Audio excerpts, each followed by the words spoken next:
Hi friends, welcome to my YouTube channel science for railways. ఈరోజు మనం 3 December జరిగిన first, second, third షిఫ్ట్లో ఏ రకమైన క్వశ్చన్స్ అడిగాడో ఇప్పుడు క్లియర్ కట్గా మనం చూద్దాం.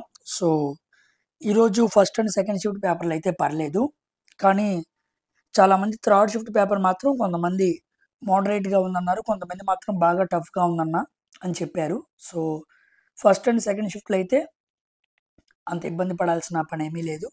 ప్యాటర్న్ అయితే సేమ్ అలాగే వెళ్తుంది.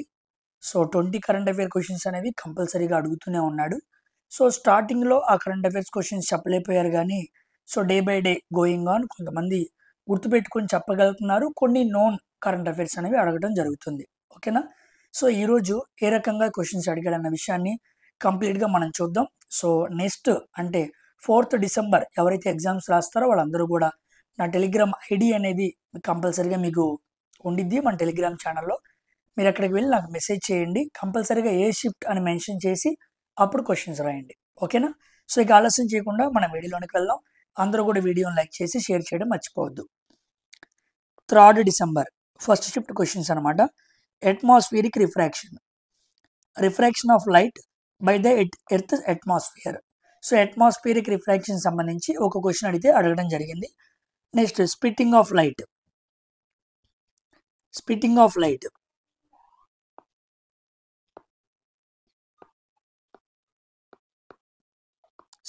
ఆఫ్ లైట్ ని మనం డిస్పర్షన్ అంటాం. ఒక నిమిషం.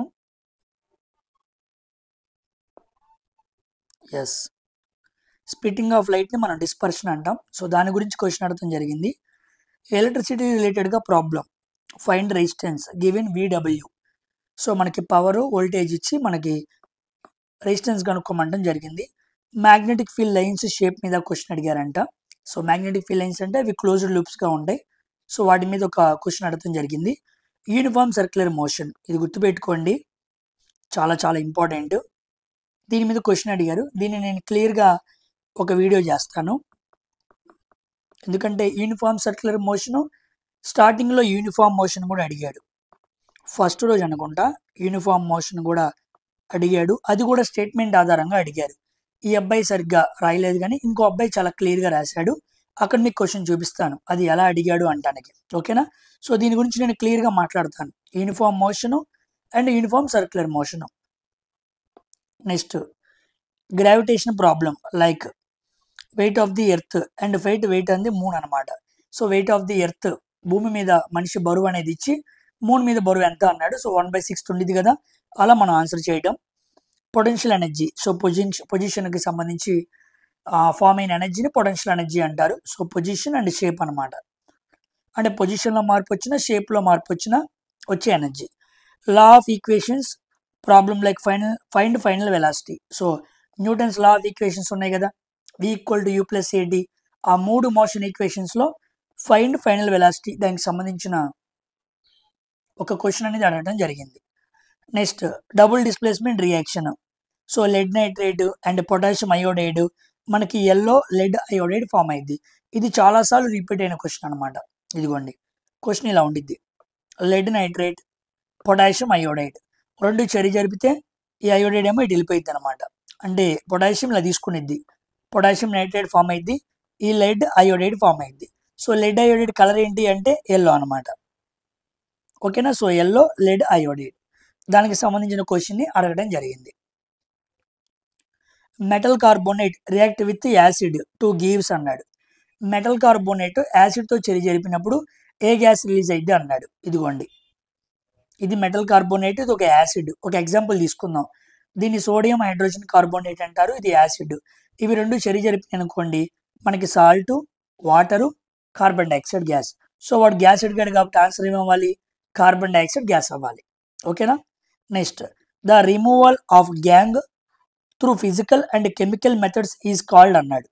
సో గ్యాంగ్ అంటే ఇంప్యూరిటీస్ అనమాట. భూమిలో మనం ఒక మెటల్ని ఎక్స్ట్రాక్ట్ చేయాలి అంటే అది మనకి ఓర్ రూపంలో దొరికిద్ది. అంటే మనకు కావాల్సిన మెటల్తో పాటు ఎన్నో ఇంప్యూరిటీస్ అనేవి కలిసి అక్కడ ఉండిద్ది అనమాట. దాని ముందు మనం కాన్సన్ట్రేషన్ చేయాలి. సో దాన్ని రిమూవల్ ఆఫ్ గ్యాంగ్ అంటారు. ఇదిగోండి, removing gangue particles from ore, మనకు కావాల్సిన ధాతువు నుంచి ఇంప్యూరిటీస్ మలినాలను దూరం చేయడాన్ని కాన్సన్ట్రేషన్ అనొచ్చు, డ్రెస్సింగ్ అనొచ్చు, బెనిఫికేషన్ అనొచ్చు. సో ఈ 3 పద్ధతుల్లో ఏ పేరు పిలిచినా ఒకటే. దాంట్లో 4 రకాలు ఉంటాయి. ఒకటి హ్యాండ్ పికింగ్, చేతితో మలినాలని తీసేయడం. ఫోర్త్ ఫ్లోటేషన్ అంటారు. వెరీ వెరీ ఇంపార్టెంట్ ఇది. ఈ ఫోర్త్ ఫ్లోటేషన్ ఎక్కువగా సల్ఫైడ్ ధాతువులకు వాడుతూ ఉంటారు. సల్ఫైడ్ ఓర్స్ని మలినాన్ని తీయాలి అంటే దాన్ని వాడుతూ ఉంటారు. తర్వాత మ్యాగ్నెటిక్ సపరేషన్, ఒకవేళ మనం తీయాల్సిన ఒక మెటల్ అది మ్యాగ్నెటిక్ ప్రాపర్టీస్ కలిగి ఉందనుకోండి, ఐరన్, కోబాల్ట్, నికెల్ లాంటివి మ్యాగ్నెటిక్ ప్రాపర్టీస్ కలిగి ఉంటాయి కదా. సో వాటిని నుంచి మలినాల్ని వేరు చేయాలంటే మనం మ్యాగ్నెటిక్ సపరేషన్ లేదా గ్రావిటీ సపరేషన్, ఈ 4 రకాల పద్ధతుల ద్వారా మనం కాన్సన్ట్రేషన్ ఆఫ్ ఓర్ చేయొచ్చు, అంటే గ్యాంగ్ పార్టికల్స్ని రిమూవ్ చేయొచ్చు అనమాట. ఓకేనా. సో దానికి సంబంధించిన క్వశ్చన్ అనేది అడగడం జరిగింది. Next carbon bonds. So carbon bonds form అయితే ఏమంటారు? కోవలెంట్ బాండ్స్ అంటారు. నాన్ మెటల్ మధ్య ఫామ్ అయ్యే బాండ్స్ కాబట్టి. మరికొన్ని క్వశ్చన్. థామ్సన్ మోడల్ని ప్లమ్ పడ్డింగ్ మోడల్ అంటారు. జేజే థామ్సన్ మోడల్ అనమాట. ఆయన పుచ్చకాయ తీసుకొని దాంట్లో ఆ పల్ప్ మొత్తం పాజిటివ్ ఛార్జు, గింజలు negative charge. So atom is electrically neutral అని చెప్పాడు. సో ఈ మోడల్ చాలా ఇంపార్టెంట్. అటామిక్ స్ట్రక్చర్ మీద బాగా క్వశ్చన్స్ అనేవి పడుతున్నాయి. తర్వాత రోదర్ఫార్డ్ మోడల్లో ఆల్ఫా పార్టికల్ తీసుకున్నాడు, పాజిటివ్ ఛార్జ్ ఉండిద్ది, గోల్డ్ ఫాయిల్ మీద బొంబార్డ్ చేశాడు, అప్పుడు మధ్యలో న్యూక్లియస్ ఉంది అనే విషయాన్ని గమనించాడు అనమాట. ఓకేనా. కొన్నిసార్లు న్యూక్లియస్ ఇవ్వలేదు అనుకోండి, న్యూక్లియస్ లోపల ఏముంటాయి? ప్రోటాన్స్, న్యూట్రాన్స్ ఉంటాయి. ఓకేనా. న్యూట్రాన్ ఇవ్వకుండా ప్రోటాన్ ఇచ్చినా రైట్ ఆన్సర్ అయింది.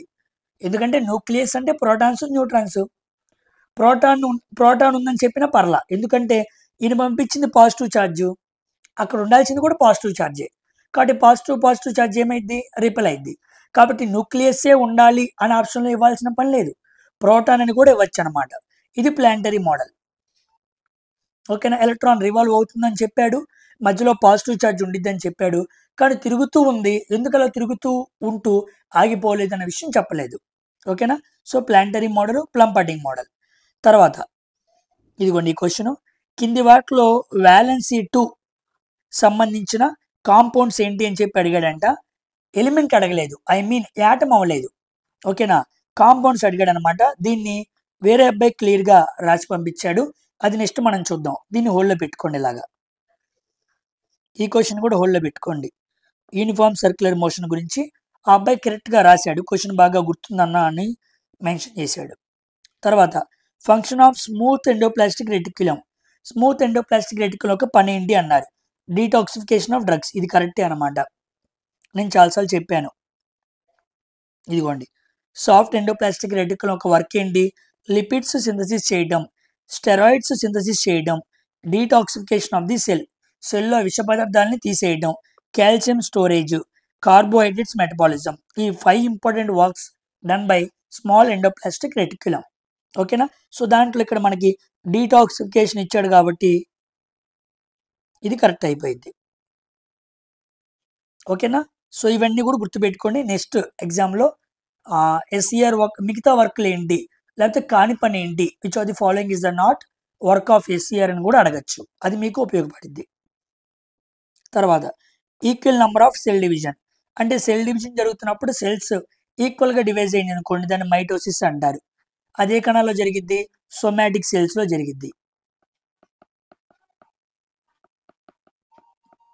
ఒకవేళ క్రోమోజోమ్ సంఖ్య అంటే సెల్ సంఖ్య రెడ్యూస్ అయిపోయింది అనుకోండి, అది మియోసిస్ అనమాట. ఓకేనా. సో ఈక్వల్గా జరిగితే మయోసిస్, డివైడ్ అయితే ఏమో, రెడ్యూస్ అయితే ఏమో మియోసిస్. ఇది మనం చాలాసార్లు మాట్లాడుకున్నాం. తర్వాత in addition to the plasma membrane have another rigid outer covering. Plasma మెంబ్రెయిన్తో పాటు సెల్ని కాపాడటానికి రిగిడ్ స్ట్రక్చర్లో అవతల వైపు ఉండే స్ట్రక్చర్ ఏంటి అన్నారు? Cell wall. So cell wall అనేది యానిమల్స్లో ఉండదు, ఓకేనా, ప్లాంట్స్లోనే ఉండిద్ది. సో ఫంగైలో సెల్ వాల్ కైటిన్తో నిర్మాణం అయింది, ఆల్గేలో సెల్ వాల్ సెల్యులోస్తో నిర్మాణం అయింది, ప్లాంట్ సెల్ కూడా అంతే అనమాట. ఆల్గే కూడా రకమైన ప్లాంటే కాబట్టి. Bacteria cell wall peptidoglycan. So plant cell wall అడిగాడు కాబట్టి మిమ్మల్ని రేపటి రోజున ఫంగై లేదా బ్యాక్టీరియా కూడా అడగచ్చు. ఫంగై అయితే కైటిన్, బ్యాక్టీరియా అయితే పెప్టిడోగ్లైకాన్. ఆల్గే ప్లేస్లో సెల్యులోజ్ లేకుండా ఇంకో పదం ఉండొచ్చు, ఆ పదం పేరు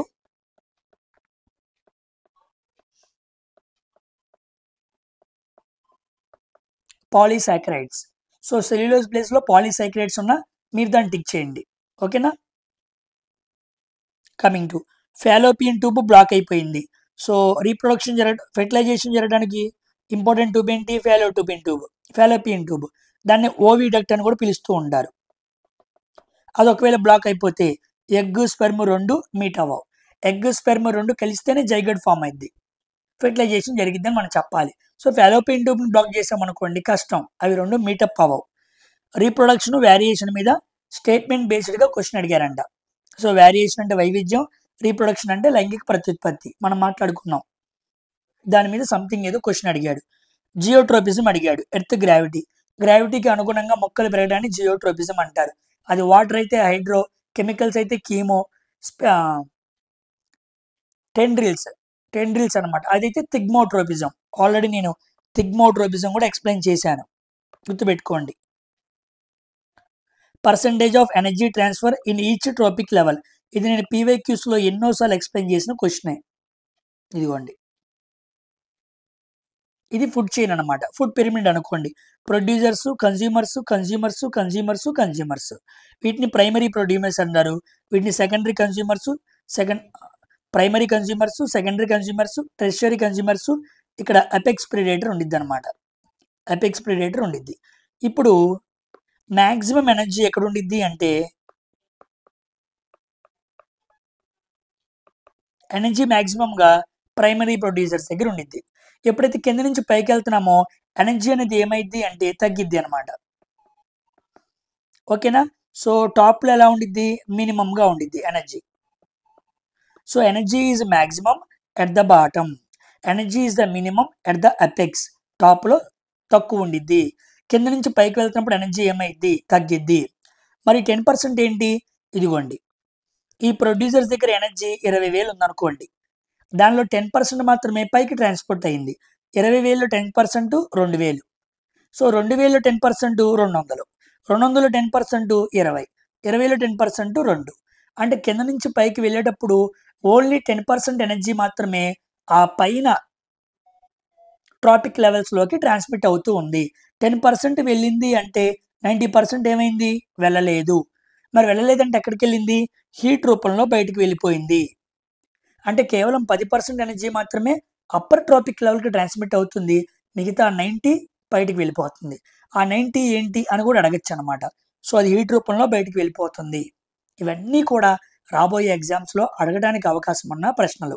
సో ఇక్కడ మ్యాక్సిమం, ఇక్కడ మినిమం, పైకి వెళ్ళేటప్పుడు తగ్గుతూ ఉండిద్ది. ఎంత పర్సెంట్ ట్రాన్స్మిట్ అయ్యిద్ది అంటే 10%. 90% ట్రాన్స్మిట్ అవ్వదు, హీట్ రూపంలో బయటికి వెళ్ళిపోయిద్ది. ఓకేనా. ఇది ఫుడ్ పిరమిడ్ దగ్గర మీరు నేర్చుకోవాల్సిన విషయం. ఇదిగోండి, నెక్స్ట్ 3 to 5 ఫిజిక్స్లో న్యూమరికల్ ప్రాబ్లమ్స్ అడిగారు అని చెప్పారు. ఇదనమాట ఫస్ట్ షిఫ్ట్లో. దీన్ని ఇంకో వ్యక్తి కరెంట్ అఫైర్స్ చూడండి. కరెంట్ అఫైర్స్ మాట్లాడుకున్న తర్వాత ఈ ఫస్ట్ షిఫ్ట్లో కొన్ని క్వశ్చన్స్ ఇంకో అబ్బాయి క్లియర్గా రాశాడు, దాన్ని కొన్ని డిస్కస్ చేద్దాం. ఓకేనా. So April 7th world health day. దాని థీమ్ అడిగారు అనమాట. Healthy beginnings, hopeful futures. అబ్బాయి గుర్తుపెట్టుకుని మరి రాశాడు, హెల్దీ బిగినింగ్స్, హోప్ఫుల్ ఫ్యూచర్స్. ఇదేమో వరల్డ్ హెల్త్ డే, నేనేమో ఓషన్ డే థీమ్ అడిగారు. ఓకేనా, గుర్తుపెట్టుకోండి. సస్టైనబుల్ డెవలప్మెంట్ ఇండెక్స్, ఇది జూలైలో కరెంట్ అఫైర్ బిట్ అనమాట. ఇదేమో ఏప్రిల్లో current affair bit. So sustainable development ఇండెక్స్లో ఇండియా ర్యాంక్ 99. ఇది స్పెషల్. ఈ సంవత్సరమే మన ఇండియా 100 లోపు ఎంటర్ అయింది. ఇంతకుముందు ఎప్పుడు కూడా ఎంటర్ అవ్వలేదు. సస్టైనబుల్ డెవలప్మెంట్ గోల్స్ అనమాట. దాంట్లో ఇండియా ర్యాంకు 99 అమాంగ్ 167. ఫస్ట్ దేశం ఫిన్లాండ్, తర్వాత 2 దేశాలు ఎస్, డి. ఇదిగోండి, సస్టైనబుల్ అంటే ఎస్, ఇక్కడ డి, ఇక్కడ ఎస్, ఇక్కడ డి. గుర్తుపెట్టుకోండి. ఎస్ అంటే స్వీడన్, డి అంటే Denmark. First, second, third. First time India enter అయింది 99, 100 లోపు. అందుకే అది చాలా ఇంపార్టెంట్ కాబట్టి అడుగుండొచ్చు. Which movie not nominated for Oscar? Selected film in the film federation of India Laapataa Ladies extra options. కొన్ని ఆప్షన్స్ ఇచ్చాడనమాట. సో ఇప్పుడు 2025లో ఆస్కార్కి నామినేట్ అవ్వకుండా ఎఫ్ఎఫ్ఐకి నామినేట్ అయిన ఫిల్మ్ అయితే ఏది లేదు. పాత ఫిల్మ్ అయితే ఉంది, చెల్లో షో అని చెప్పి. ఇది ఒక వెస్ట్ బెంగాల్ ఫిల్మో సంథింగ్, నాకు గుర్తులేదు, చూడండి. 2023. 2025లో అయితే ఏ ఫిల్ము లేదు. ఒకవేళ మీరు తెలిస్తే కామెంట్ సెక్షన్లో కామెంట్ చేయండి. Praveen Kumar Praveen Kumar belongs to which sport? Para high jumper. ఓకేనా? ఇలా ఒక్కొక్క స్పోర్ట్ అడిగితే మేము ఎలా గుర్తుపెట్టుకుంటాం సార్ అని మీరు అడగచ్చు. ఈ ప్రవీణ్ కుమార్కి స్పెషాలిటీ ఉంది. ధ్యాన్ చంద్ ఖేల్ రత్న అవార్డు వచ్చింది. హర్మన్ ప్రీత్ కౌర్, హర్మన్ ప్రీత్ సింగ్, మను బాకరు, ప్రవీణ్ కుమారు, డి గుకేష్ నలుగురికి మనకి మేజర్ ధ్యాన్ చంద్ ఖేల్ రత్న అవార్డు వచ్చింది కదా, దాంట్లో ప్రవీణ్ కుమార్ ఉన్నాడు. సో ఎవరికైతే అవార్డ్స్ వచ్చినాయో, ఎవరైతే గోల్డ్ మెడల్ కొట్టారో అలాంటి ప్రామినెంట్ పర్సన్స్ని తీసి వాళ్ళకి సంబంధించిన ఏదో ప్రశ్న అడుగుతున్నాడు అనమాట. కాబట్టి ఆ పర్సన్స్ మీద మనకు ఒక మినిమం అవగాహన ఉండాలి. ఓకేనా? సో ప్రవీణ్ కుమార్ పారా హై జంపర్ లేదా పారా అథ్లెట్ అని కూడా అనొచ్చు. నెక్స్ట్, వారణాసిలో జరిగిందంట ఒక meeting, central zone council. Central zone council 25th వారణాసిలో జరిగింది. దానికి వచ్చిన వ్యక్తి అమిత్ షా. అంటే who attended 25th central zone council అని అడిగారు. ఇది అమిత్ షా అనమాట, గుర్తుపెట్టుకోండి. రీసెంట్లీ లాంచ్డ్ రాకెట్ అన్నారు. సామాన్యంగా నవంబర్లో చాలా రాకెట్స్ని లాంచ్ చేశారు. సో ఇక్కడ మనకి బాహుబలి రాకెట్ కూడా ఉంది. LVM3 M5 రాకెట్ బాహుబలి అనమాట. ఓకేనా? ఇదైతే నవంబర్లో జరిగింది. నవంబర్లో ఇంకా చాలా జరిగినాయి. సో ఏ మంత్తో మెన్షన్ చేయలేదు. జూన్లో అయితే నిసార్ జరిగింది. జూన్లో నిసార్ తర్వాత మళ్ళా నవంబర్లో చెప్పుకోదగ్గ శాటిలైట్ లాంచ్ చేయడం ఉందంటే LVM-35 అనమాట. సో ఇక్కడ GSAT-07 అనే ఒక communication satellite, earth observation satellite పంపించారండి. చూడండి, LVM-3 M5 అయితే వాడారు. అది చాలా బరువైన రాకెట్. ఆ శాటిలైట్ కూడా చాలా బరువు. ఓకేనా? కమింగ్ టు ఇవి కరెంట్ అఫైర్స్. డిసెంబర్ 1st షిఫ్ట్లో అడిగిన కరెంట్ అఫైర్స్ అనమాట. తర్వాత ఇదిగోండి, ఇవి కూడా ఫస్ట్ షిఫ్ట్లో క్వశ్చన్సే. ఇందా మాట్లాడుకున్నాగా వెయిట్ 60 న్యూటన్స్, మూన్ మీద అంతా అని అడిగారు, పెట్టేయచ్చు. థామ్సన్ మోడల్కి సంబంధించి అడిగారు. ఇదిగోండి స్టేట్మెంట్స్. ఓకేనా? Electrons revolve around the nucleus కరెక్టే. The atom has positive charge with electrons embedded in it like water melon అన్నాడు. ఎస్, ఇది కరెక్ట్. ఎలక్ట్రాన్స్ రివాల్వ్ అవుతాయి అని చెప్పలేదు, పాజిటివ్ ఛార్జ్ గురించి ఆయన చెప్పలేదు థామ్సన్ మోడల్లో. కానీ ఎలక్ట్రాన్స్ ఎంబెడెడ్ అయినాయి పాజిటివ్ ఛార్జ్ లోపల.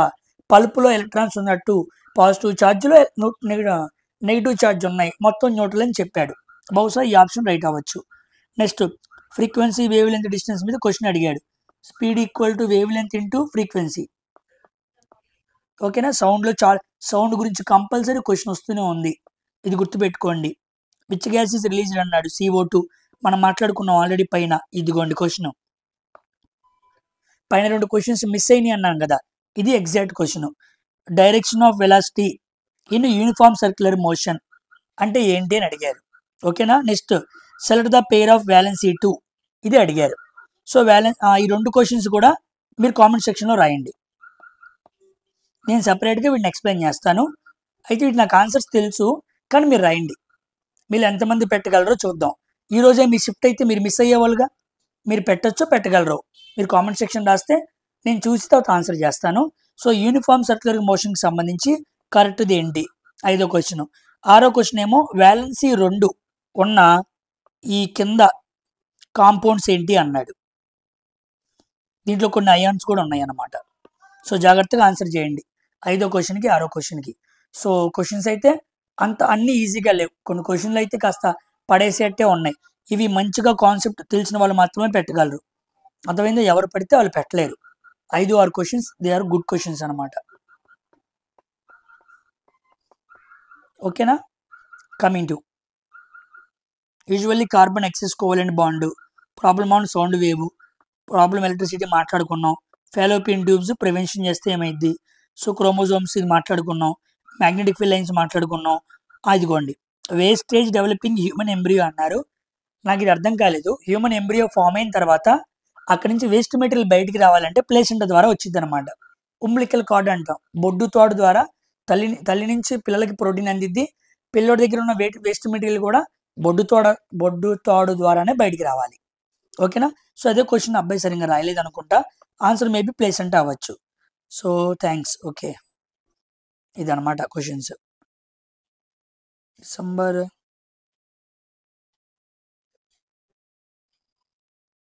ఓకే, ఇది షిఫ్ట్ 3, ఇది షిఫ్ట్ 2 అనమాట. సారీ. సో ఇక్కడతో మనకి షిఫ్ట్ 1 పూర్తయిపోయింది. ఇప్పుడు షిఫ్ట్ 2 క్వశ్చన్కి వద్దాం. ఓకేనా, క్లారిటీ వచ్చింది కదా. In female hormones produced by, female hormones A organ ద్వారా ప్రొడ్యూస్ అవుతాయి అన్నాడు. ఓవరీస్ అనమాట. ఇక్కడ మనకి ఈస్ట్రోజన్ ఉండిద్ది, ప్రొజెస్టెరాన్ ఉండిద్ది. ఇవి రెండు కూడా ఫీమేల్ సెక్షువల్ హార్మోన్స్ అని పిలవచ్చు. అవి మనకి ఓవరీస్ ద్వారా రిలీజ్ అవుతాయి అనమాట. ల్యూకోప్లాస్ట్. సో ల్యూకోప్లాస్ట్ అనేది ఎందుకు అన్నారు, ఇదిగోండి ఆ క్వశ్చన్ ఇదే ఉండొచ్చు.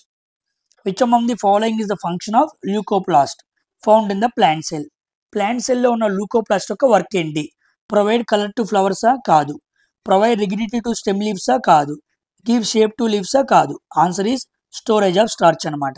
ఓకేనా, మనకి ప్లాంట్స్లో ప్లాస్టిడ్స్ అని ఉంటాయి. ఆ ప్లాస్టిడ్స్ లోపల మనకి క్లోరోప్లాస్ట్, క్రోమోప్లాస్ట్, ల్యూకోప్లాస్ట్ అని ఉంటాయి అనమాట. సో వాటి గురించి క్వశ్చన్ అడిగాడు. ప్లాస్టిడ్స్ లోపలికి వెళ్ళిపోయి వాటి లోపల ఉండే వాటి గురించి క్వశ్చన్ అడిగాడు. సో వెరీ డీప్గా అడుగుతున్నాడు. స్టోరేజ్ ఆఫ్ స్టార్చ్ అనమాట. స్టార్చ్ మాత్రమే కాదు, ప్రోటీన్స్, ఫ్యాట్స్, స్టార్చ్ ఇవన్నీ స్టోర్ చేసుకోవడానికి ల్యూకోప్లాస్ట్ లోపల కూడా మళ్ళీ కొన్ని ప్లాస్టిడ్స్ ఉంటాయి అనమాట. దీన్ని సపరేట్గా మాట్లాడతాను. ప్లాస్టిడ్స్ గురించి అడిగాడు కదా, సపరేట్గా మాట్లాడతాను. తర్వాత అయాన్స్ డెఫినేషన్ అడిగాడు. ఓకే, అయాన్స్ అంటే ఏముంది? ఎలక్ట్రాన్స్ లాస్ అయిపోయింది అనుకోండి అయాన్స్ అంటారు. గెయిన్ అయినా అయాన్స్ అంటారు. లాస్ అయితే క్యాటయాన్, గెయిన్ అయితే యానయాన్ అంటారు. Scientist who blends his knowledge mathematics with science. మ్యాథమెటిక్స్తో సైన్స్ని బాగా లోతుగా ఆలోచన చేసిన సైంటిస్ట్ ఏంటి అన్నారు. చాలామంది ఉన్నారు. మోస్ట్లీ ఎవరంటారంటే న్యూటన్ అని మాట్లాడుతూ ఉంటారు. సో ఆప్షన్స్లో ఏమున్నాయో చూడాలి. రిఫ్లెక్స్ ఆర్గాన్ ఫస్ట్ది స్పైనల్ కార్డ్ పెట్టి, ఇక మిగతా చూడాల్సిన పనే లేదు. మీకు చెప్పాను, ఇన్వాలంటరీ యాక్షన్స్ అయితే మెడుల్లా, వాలంటరీ యాక్షన్స్ అయితే సెరిబెల్లం, రిఫ్లెక్స్ యాక్షన్స్ అయితే స్పైనల్ కార్డ్. సో రిఫ్లెక్స్ అనే పదం కనపడితే స్పైనల్ కార్డ్ అని పెట్టేయచ్చు, మిగతావి కాదు. ఓకేనా. అబౌట్ ఫ్యాక్టర్స్ ఆఫ్ ఎవాపరేషన్ జరగాలి అంటే ఏముండాలి? హ్యూమిడిటీ తక్కువ ఉంటే ఎవాపరేషన్ చాలా ఎక్కువ ఉండిద్ది అనమాట.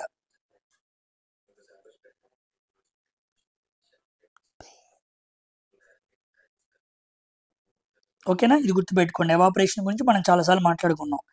Gypsum heated 373 kelvin. ఓకేనా, టేక్స్ అవుట్ ఆఫ్ వాటర్ని తీసేసిద్ది. అప్పుడు మనకి పిఓపి ఫామ్ అయింది అనమాట. నెక్స్ట్ సర్క్యులర్ మోషన్ మీన్స్ అని స్టేట్మెంట్ ఇచ్చాడు సార్, ఆప్షన్స్ ఇచ్చాడు. 8th క్వశ్చన్ సర్క్యులర్ మోషన్ అనమాట.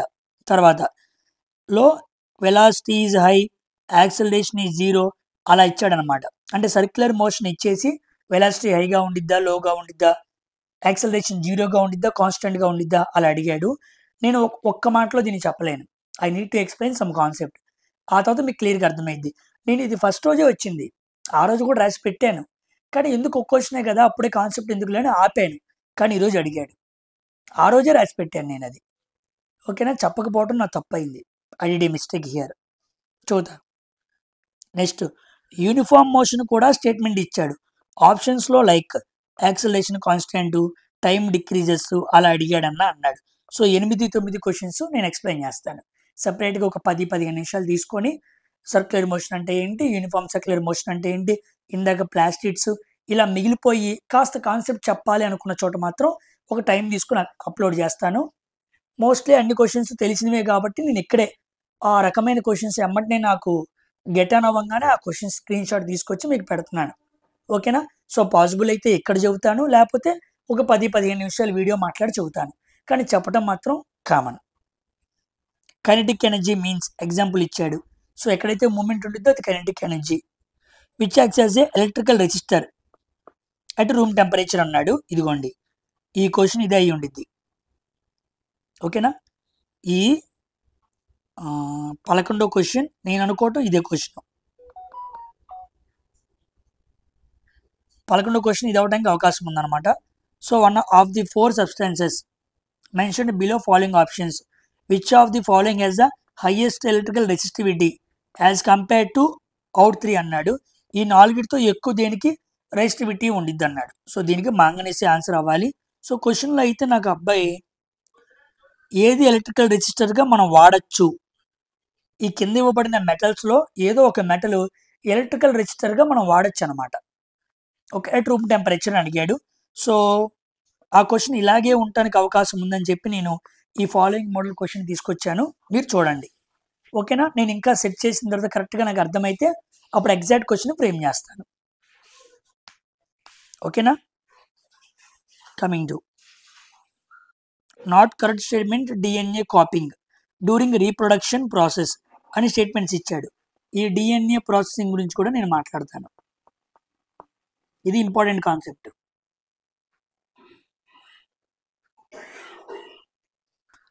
Direct formula small g equal to GM by r square direct formula మీద క్వశ్చన్ అడిగాడు. సో 13 క్వశ్చన్స్ చెప్పారనమాట సెకండ్ షిఫ్ట్లో. ఇంకొన్ని ఉన్నాయి. Sequence of muscle movement options like impulse, protein activation, muscle movement ఇలా ఇచ్చాడనమాట. So muscle moment జరగాలంటే ఏమేమి జరగాలి అని ఆప్షన్స్ ఇచ్చాడనమాట. సో బహుశా నేను ఇదే అనుకుంటున్నాను. ముందు మజిల్ మూమెంట్ జరగాలి అంటే యాక్షన్ పొటెన్షియల్ జనరేట్ అవ్వాలి, దాన్నే వాడు ఇంపల్స్ అని ఇచ్చుండొచ్చు. తర్వాత కాల్షియం రిలీజ్ అవ్వాలి, Ca+2 అయాన్స్ రిలీజ్ అవుతాయి. తర్వాత ఇన్యాక్టివేషన్ ఆఫ్ ట్రోపోనిన్, ఈ ట్రోపోనిన్ అనే ప్రోటీన్ ఇన్యాక్టివ్ అవ్వాలి. తర్వాత యాక్టిన్, మయోసిన్ అనేది కప్పులు అవ్వాలి, ఏటీపీ బ్రేక్డౌన్ అవ్వాలి, మయోసిన్ పుల్స్ యాక్టిన్ అనమాట. మయోసిన్ అనే ప్రోటీన్ యాక్టిన్ అనే ప్రోటీన్ పుల్ చేసినప్పుడే మన మజిల్స్ కాంట్రాక్షన్ అవుతాయి. సో మజిల్స్ సంకోచ వ్యాకోచాలు చెందాలంటే ఇంత ప్రాసెస్ ఉండిద్ది అనమాట. దీంట్లో ఏదో 4 తీసుకొని స్టేట్మెంట్ ఆధారంగా అడిగి ఉండొచ్చు. ఓకేనా? ఇదిగోండి, నేను చాలాసార్లు చెప్పాను, యాక్టిన్, మయోసిన్ ఇవి రెండు కూడా మజిల్ కాంట్రాక్షన్ జరగడానికి ఉపయోగపడే ప్రోటీన్స్ అని కూడా చెప్పాను నేను. ఓకేనా? సో దాని మీద ఇంకా లోపలికి వెళ్ళి ప్రాసెస్లు అడిగాడు. సో ఇంపల్స్ జనరేట్ అవ్వాలి, అయాన్స్ విడుదల అవ్వాలి, ఇన్యాక్టివ్ ట్రోపోనిన్ అవ్వాలి, యాక్టివ్ మయోసిన్ కప్పులు అవ్వాలి, ఏటీపీ బ్రేక్ అవ్వాలి. అప్పుడు కానీ మయోసిన్ యాక్టిన్ లాగదనమాట, పుల్ అవుట్ చేయదు. Correct statement regarding pH values అన్నాడు. Stomach acid pH value around 2 అన్నాడు, కరెక్టే. అది 1.5 1.2 నుంచి 1.5 ఉండిద్ది. అరౌండ్ 2 అంటే దీన్ని పెట్టచ్చు. Acid rain pH value greater than 7 అన్నాడు, తప్పు. అది 4.2 నుంచి 5.6 మధ్య ఉండిద్ది. Next pH value of the mouth increased greater than 7 due to bacterial infection అన్నాడు. బ్యాక్టీరియల్ ఇన్ఫెక్షన్ జరిగినప్పుడు పిహెచ్ వాల్యూ డ్రాప్ అయింది, పెరగదు. సో ఇది తప్పే. సో ఫస్ట్ ఆప్షన్ రైట్ అవడానికి అవకాశం ఉందన్నమాట. ఆ అబ్బాయి రైట్ చేసిన ఆప్షన్స్ ప్రకారంగా, ఎగ్జాక్ట్గా ఆప్షన్స్ ప్రకారం మనం ఆలోచన చేయాలి. సో ఇంత బాగా చేసి ఉంటాడంటే మోస్ట్లీ ఇవే ఆప్షన్స్ అవడానికి అవకాశం ఉంది. ఓకేనా? సో ఫస్ట్ ఆప్షనే మోర్ సూటబుల్గా కనపడుతుంది. సో బ్యాక్టీరియల్ ఇన్ఫెక్షన్ జరిగినప్పుడు మన నోట్లో పిహెచ్ వాల్యూ ఇంకా డౌన్ అయింది కానీ పెరగదు. Next, what is the number of amendments done on December 17th, 2024 అన్నారు. సో December 15 మొత్తం ఎన్ని అమెండ్మెంట్స్ అన్న విషయం సరిగ్గా క్వశ్చన్ లేదు, నేను సెట్ చేశాను, నాకు ఏం అర్థం కాలేదు. సో ఇప్పుడు వరకు అయితే మనకు టోటల్ 106 అమెండ్మెంట్స్ ఉన్నాయి, అదైతే గుర్తుపెట్టుకోండి. ఓకేనా? సో సెకండ్ షిఫ్ట్లో కరెంట్ అఫైర్స్.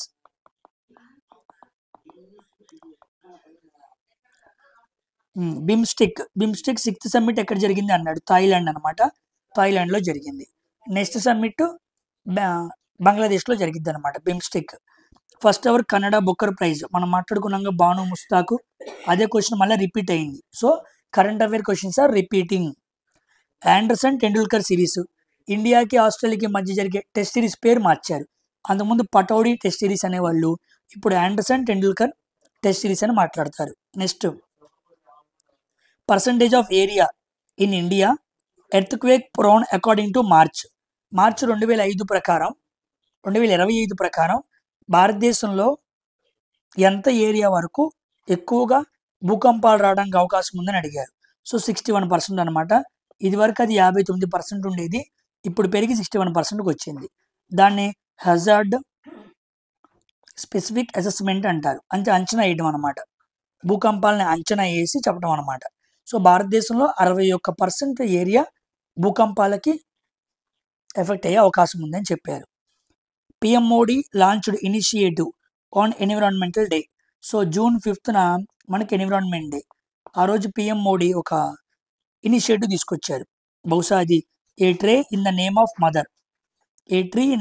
మదర్, దాన్ని ఏమంటారంటే ఏక్ పేడ్ కే ఏక్ నామ్, ఏక్ పేడ్ మాకే నామ్, అమ్మ పేరు మీద ఒక చెట్టు మనం నాటాలి అని చెప్పి ఎన్విరాన్మెంట్ డే రోజు ఒక campaign తీసుకొచ్చారనమాట.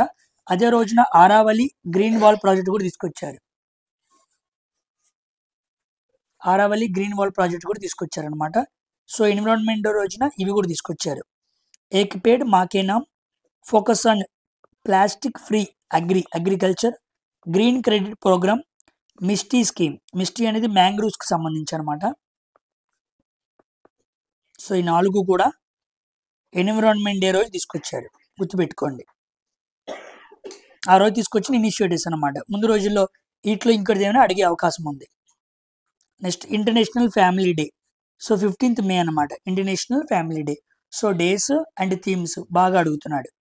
And account of environmental day, ministry of agriculture notified regulations. ఇదిగోండి ఎన్విరాన్మెంటల్ డే రోజు తీసుకొచ్చిన నోటిఫైడ్ మిషన్స్ రెగ్యులేషన్స్ ఏమైనా ఉన్నాయంటే ఇవన్నమాట.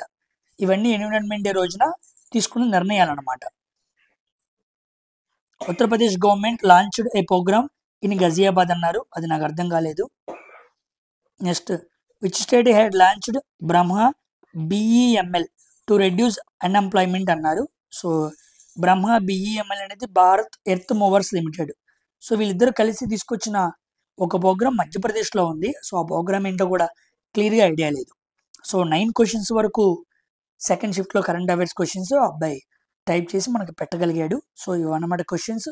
సో కొన్ని అయితే ఒక 4-5 పెట్టగలిగే విధంగానే ఉన్నాయి. ఇంకా ఫోకస్ చేసి చదువుకుంటే కంప్లీట్గా మిగతావి కూడా పెట్టే అవకాశం ఉంది.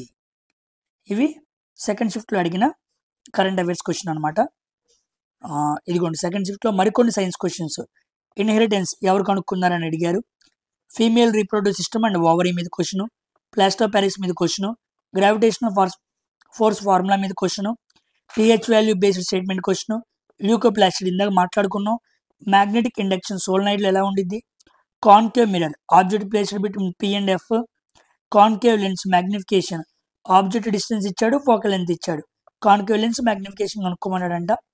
72 క్వశ్చన్స్ అటెంప్ట్ చేసిన మ్యాక్సిమం 3 or 4 పోతాయి నెగిటివ్. జాబ్ రావడానికి ఛాన్స్ ఓకే, ఇప్పుడే జాబ్ రావడానికి ఛాన్సెస్ ఉన్నాయని చాలామంది అడుగుతున్నారు. 96 షిఫ్ట్లు ఉన్నాయి. మా అయితే ఇప్పుడు ఒక 10 షిఫ్ట్లు అయి ఉంటాయి. మిగతా 86 షిఫ్ట్లు కూడా జరగాలన్నమాట. అంతా జరిగితేనే మనం చెప్పగలం, జరగకుండా మనం ఏమీ చెప్పలేం. కాబట్టి ఇప్పుడే కట్ ఆఫ్ వీడియోలు మీరు చూసారంటే మీకన్నా ఫూలిష్ పర్సన్ ఇంకోటి ఎవడు ఉండడని అర్థం. డోంట్ వాచ్ దోస్ వీడియోస్, అవి అసలు చూడమాకండి, ఓకేనా. మిమ్మల్ని క్యాచ్ చేసుకోవడానికి అలాంటి వాళ్ళు పెడుతున్నారు. అనవసరంగా వాళ్ళు ఏదో వీడియో చెబుతారు, దాని మీద మీరు ఇబ్బంది పడతారు, మీ కాన్ఫిడెన్స్ని మీ పొటెన్షియల్ మీద బ్రేక్ చేస్తారు. అర్థమైంది. ఇప్పుడు ఎవరు చెప్పినా తప్పే. అంత షిఫ్ట్లు అవ్వాలి, ర్యాంకర్స్ గురించి ఇలాంటి పేపర్స్ రిలీజ్ అవ్వాలి, అప్పుడు మనం పెట్టాలి. అప్పుడు మన షిఫ్ట్ ర్యాంకు, మన డే ర్యాంకు, మన జోన్ ర్యాంక్ అన్నీ తెలియాలి, అప్పుడు మనం చెప్పగలం. అది గుర్తుపెట్టుకోండి, ఓకేనా. కమింగ్ టు థర్డ్ షిఫ్ట్లో అడిగిన క్వశ్చన్స్. హోమోజినస్ మిక్చర్ ఏంటి అని అడిగారు. ఎయిర్, శాండ్, ఆయిల్ ఫిల్లింగ్స్ అడిగాడు. ఆన్సర్ ఏంటి? హోమోజినస్ మిక్చర్, బాగా కలిసిపోతాయి అనమాట. FeCuSO4 plus copper. ఇది డిస్ప్లేస్మెంట్ రియాక్షన్ అని మనకు తెలుసు, క్వశ్చన్ అడగల. ఇక్కడ Fe అనేది ఏంటి? ఆక్సిడైజా, రెడ్యూజా, క్యాటలిస్టా, రియాక్టెంటా, ఇలా సంథింగ్ ఏదో అడిగారంట. క్వశ్చన్ అయితే నాకు క్లారిటీ లేదు, ఓకేనా. Next spirogyra. ఈ క్వశ్చన్స్ నేను మళ్ళీ సెట్ చేస్తాను, కరెక్ట్గా ఎగ్జాక్ట్గా చెప్పని క్వశ్చన్స్ని మళ్ళీ సెట్ చేసి అక్కడ ఇంపార్టెంట్ కాన్సెప్ట్ అయితే కంపల్సరీగా నేను మాట్లాడతాను, ఓకేనా. గుర్తుపెట్టుకోండి. డబుల్ డిస్ప్లేస్మెంట్ రియాక్షన్ అని చెప్పి డైరెక్ట్గా అయితే అడగలేదు, అక్కడ ఏదో అడిగాడు. ఇన్నాళ్ళు మనం మాట్లాడుకుంది కాకుండా ఏదైనా కొత్తది అడిగితే కంపల్సరీ నా దాని మీదకి వెళ్ళిద్ది, నేను దాన్ని ఫోకస్ చేస్తాను, మాట్లాడతాను, ఓకేనా. Spirogyra, why new cells formed, they are asking reason. స్పైరోగైరాలో ఎందుకు న్యూ సెల్స్ ఫామ్ అవుతాయి అని రీజన్ అడిగాడంట, ఓకేనా, రీజన్ అడిగాడంట. Next spherical lens, light passing to the centre, then what happened. Centre గుండా స్పెరికల్ లెన్స్లో లైట్ వెళ్ళినప్పుడు ఏమైంది అన్నారు. సో ఈ క్వశ్చన్ మనకు తెలిసిందే. Next which meristematic tissue high in auxins. Auxins ఎక్కువగా ఉండే మెరిస్టమాటిక్ టిష్యూ ఏమన్నాడు, ఇంకేముంది, ఎపికల్ మెరిస్టమాటిక్ టిష్యూలో అంచునే మనకి ఆక్సిజన్ హార్మోన్ ఉండిద్ది అనమాట, అది అక్కడే ప్రొడ్యూస్ అయ్యిద్ది, ఓకేనా. వయసు పెరిగే కొద్దీ కంటి చూపు తగ్గిపోవడాన్ని ఏమంటారు? ప్రెస్బయోపియా అంటారు. బయోపియా అంటారు, ప్రెస్ బయోపియా. సోలినాడ్ మీద క్వశ్చన్ అడిగారు. ఆల్ ఆఫ్ ఫేమ్లో జాయిన్ ఇండియన్ క్రికెటర్, మనం నిన్నే మాట్లాడుకున్నాం, దాంట్లో ధోని ఉన్నాడు.